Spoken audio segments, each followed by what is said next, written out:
বাংলা ধানের শীষে জিয়া তুমি আছো মিশে বিসমিল্লাহির রহমানির রহিম। আজকে এই গৌরীপুর ইউনিয়নের রামনগর উলানপাড়া ৫ নং ওয়ার্ড কমিটি উপলক্ষে আজকের এই আলোচনা সভা বিপ্লবী আহ্বায়ক বাংলাদেশ জাতীয়তাবাদী দল গৌরীপুর ইউনিয়ন শাখার বিপ্লবী আহ্বায়ক তারেক খোকন, সদস্য সচিব ইসমাইল হোসেন, এখানে আছেন বাংলাদেশ জাতীয়তাবাদী দল দাউদকান্দি উপজেলা শাখার বিপ্লবী যুগ্ম আহ্বায়ক শাহ আলম সরকার সহ নেতৃবৃন্দ সামনে বসে আছেন। এই ওয়ার্ডের মুরব্বিয়ান, আসসালামু আলাইকুম রহমতুল্লাহি ওয়া বারাকাতুহু। আমি প্রথমেই আল্লাহ তাআলার কাছে কৃতজ্ঞতা প্রকাশ করছি যে আল্লাহ তাআলার অশেষ রহমতে আজকে এই গৌরীপুরের এই ওয়ার্ডে এসে কথা বলার সুযোগ আল্লাহ তাআলা দিয়েছেন, সেজন্য আল্লাহর কাছে আমি কৃতজ্ঞ। আমি জননেতা ডক্টর খন্দকার এবং ডক্টর মারুফ হোসেন সাহেবকে ধন্যবাদ অভিনন্দন জানিয়ে আমি শুদ্ধ একটি কথা বলে আমার বক্তব্য শেষ করব। আসলে আজকে আমার এখানে আসার কথা না, কারণ আমি 15টি ইউনিয়নে চষে বেড়ানোর কথা। আমি কোনো ওয়ার্ড কমিটিতে যাই না, আমরা শুধু সম্মেলন করতে আসবো। যেহেতু নারীর টান, এটা আমারই মাটি, আমার গ্রাম, আমার ইউনিয়ন, সেই কারণে আজকে আপনাদের কাছে মঞ্চ উঠে এসছে। আজকে আপনাদের সাথে দেখা করার জন্য, আপনাদের সাথে মত বিনিময় করার জন্য এখানে এসেছি। এখানে অনেক সুন্দর সুন্দর বক্তব্য শুনেছি। আসলে সবচেয়ে ভালো লেগেছে, অনেকগুলো কথা বলেছে যে এখানে অতীতে আমরা লক্ষ্য করেছি আমাদের যে নির্বাচনগুলো হয়েছিল, এই নির্বাচনে আমরা অনেকেই অনেকভাবে ঘা ঢাকা দিয়েছি। আমরা কেন্দ্রে খুঁজে পাইনি, অনেকের বাড়িতে গিয়ে দেখেছি তারা বাইরে থেকেও বলেছে যে তারা বাড়িতে নেই। এই অবস্থা থেকে আমরা উত্তরণ হয়ে গত 24 সালের 5ই আগস্ট ছাত্র জনতার গণ অভ্যুত্থানের মাধ্যমে এই দেশ থেকে যে একটি জগতের পাথর বসেছিল, সেই স্বৈরাচারী শেখ হাসিনা তার বোনকে নিয়ে এদেশ থেকে পালিয়ে যেতে বাধ্য হয়েছে। আপনারা জানেন এই গৌরীপুরে আনাচে কানাচে অনেক প্রতাপ্তা, অনেক মাস্তান, অনেক গুন্ডালি, যুবলীগ, অমুকলীগ তমুকলীগ ছিল। আজকে আমরা তাদের কাউকে বুঝে পাচ্ছি না। কেন পাচ্ছি না? এই জনগণ তাদেরকে ধিক্কার জানিয়েছে, এই জনগণ তাদেরকে ঘৃণাসে প্রত্যাখ্যান করেছে।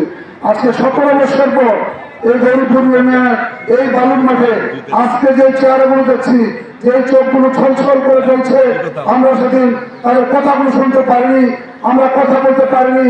সেই আওয়ামী প্রক্রিয়ার কারণে আমরা কোথাও যেতে পারিনি, আমরা কি নির্বাচন অংশগ্রহণ করতে পারিনি। যদিও সেখানে জনগণ কখনো তাদেরকে ভোট দেয়নি, তারা নিজেরা ছিল মেরে তাদের ভোট তাদের বক্সে ভোট করে বলেছে তারা জনগণের উপরে নির্বাচিত হয়েছে। এই নির্লজ্জ তার একটি সরকার এ দেশ থেকে সারা জীবনের জন্য বিতাড়িত হয়েছে। আজকে আপনারা জানেন ছাত্রলীগ একটি নিষিদ্ধ সংগঠন। এই ছাত্রলীগ এই গৌরীপুরে আপনারা জানেন যে আমরা একটি শান্তিপূর্ণ মিটিং করতেছিলাম হাসান চেয়ারম্যানের বাড়ির সামনে। আমাদের সাথে মিটিং করতে দেয়নি, তারা আমাদের নিরীহ নিরস্ত্র লোকের উপর। আজকে তারা কোথায়? আজকে শুধু আমরা তাদেরকে খুঁজে বেড়াচ্ছি জনতা জানার জন্য, শিক্ষা দেওয়ার জন্য, মাইনের জন্য নয়। তারা শিক্ষা দিব রাজনীতি কিভাবে করতে হয়, রাজনীতি কিভাবে করে আসবে দেখে যাও, কিন্তু তারা সেই ভরস না কিভাবে রাজনীতি করতে হবে সেটাও তারা জানতে চাচ্ছে না। আসলে আজকে বক্তব্য দীর্ঘায়িত করবো না। যদি এখানে খোয়াব মেম্বার সাহেব বলেছেন এখানে কমিটি ঘোষণা করলেই ওনারা সবচেয়ে খুশি হবে। যদি আপনারা শান্তি শৃঙ্খল ভাবে আজকে কমিটি ঘোষণাকে সহযোগিতা করেন, অবশ্যই আপনাদের কমিটি এখানে ঘোষণা হবে, যদি আপনারা শৃঙ্খল ভাবে থাকেন। এখানে আমাদের একজন ছোট বক্তা আমার ছোট ভাই মনির হোসেন বলেছে যে আমি ছাত্রদের করতাম, সেখান থেকে আজকে মন্ডলের সদস্য হয়েছি। আসলে তাকে ধন্যবাদ জানাই।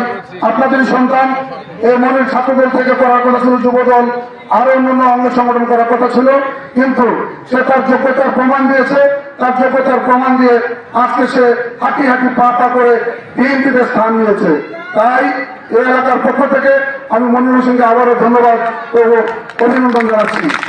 বন্ধুরা, আমার বক্তব্যে আমি আজকের বক্তব্য রাখবো না, আমি আনুষ্ঠানিকতা চলে যাচ্ছি। এখানে আহ্বায়ক সাহেব আছেন, সচিব সচিব আছেন। আমি বলতে চাই যে ওনারা বলেছে যে আপনারা যেহেতু কমিটির সদস্য হতে পারবেন, সদস্য হওয়ার পূর্বে আমি একটু কথা বলতে চাই। আমরা কিন্তু আপনাদের সকলকে চিনি, কাজে আপনারা গতকালকে অর্থাৎ এর 5ই আগস্টের আগেও আপনারা কোথায় ছিলেন, কার কি অবস্থা আমরা কিন্তু জানি। অতএব আপনাকে অতীত ছেলে কমিটিতে একজন ইয়া হয়ে কি বলে কেন্দ্রীয় হয়ে লজ্জা পাওয়ার প্রয়োজন আছে বলে মনে করি না। আপনারা এখানে যারা আছেন, যদি আওয়ামী লীগের সাথে কারোবার সফরে থেকে থাকে, যদি আওয়ামী বন্ধু কারো গায়ে থেকে থাকে, আপনারা কেউ প্রার্থী হবেন না দয়া করে।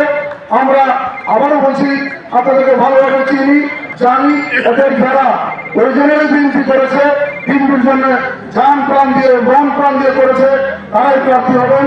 অন্য কেউ প্রার্থী হয়ে বিভ্রান্তি সৃষ্টি করবেন না। তাই আমি শুধু এখানে ঘোষণা করতে চাই যে আপনাদের মধ্যে আমি আগেও বলেছি, আপনারা কেউ উচ্ছৃঙ্খলা করেন তাহলে কমিটি ঘোষণা করা সম্ভব হবে না। এখানে নেতৃত্বের সাথে আলোচনা করে আমরা চেষ্টা করব কমিটি ঘোষণা করার জন্য। এই রামনগর রমবা 5 নং ওয়ার্ডের আপনাদের মধ্যে প্রার্থী, সভাপতি প্রার্থী কে আছেন আমরা একটু দেখতে চাই। সভাপতি প্রার্থী